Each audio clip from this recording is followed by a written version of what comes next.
Ekene na m ụnọ na-asụ unu nke onye chiri ya zere unu ụmụnne m. Nke a abụrụ nke ka chifo, nke a abụrụ nke ka akwadoro ya na nke a abụrụ nke ka achọba mekọp.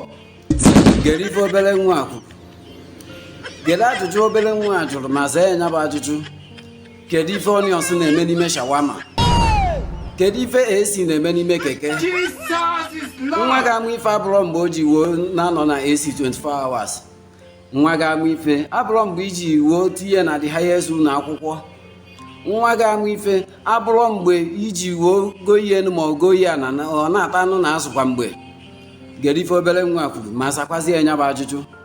Ọ na-ewute m nke ukwuu na ọtụtụ ụmụ nwoke adịjide ozi onwe ha na nke ikpeazụ a, na ife ha nọziwu ebe afọ na-etinye mana River Niger etinye ma n'ime ụlọ asị etinye ntụ ọbụla si na onye esigodo isi nwegodo ọdọ ọ gbasadoro ya ife ọma onye tinye.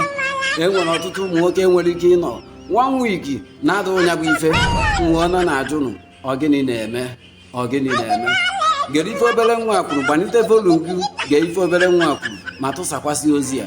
Ebe n'anya n'ime ụwa kedu ndị ụwa ka mma ụmụ nwaanyị biko mana abịazide welụzie disadvantage na advantage na ife niile dị n'elu ya bịa ka bịa mebisi ụwa.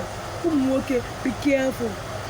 Sipas iyi n'okwu na 1.5 million mana nwaanyị ga-eyi leggings 250 kpa isi 100,000 ele ya na-asọpụrụsị ya ka ife ọzọ ọbanye n'ime moto gị ọkụ ọpa jaye na-ekili iru ụzọ fokọs enwe asidenti ibule mbe ekwensu machi esi na ndị mmụọ mmiri na ya nsogbu na nwunye nọ na mmiri ọkpọrọ gị jide nwaanyị ọzọ aka esi na gị na ya dị ya na ụlọ m aka jigoro ihe onye ọsụ na-achọ na shawama jụọ m ihe esi na-eme na pụta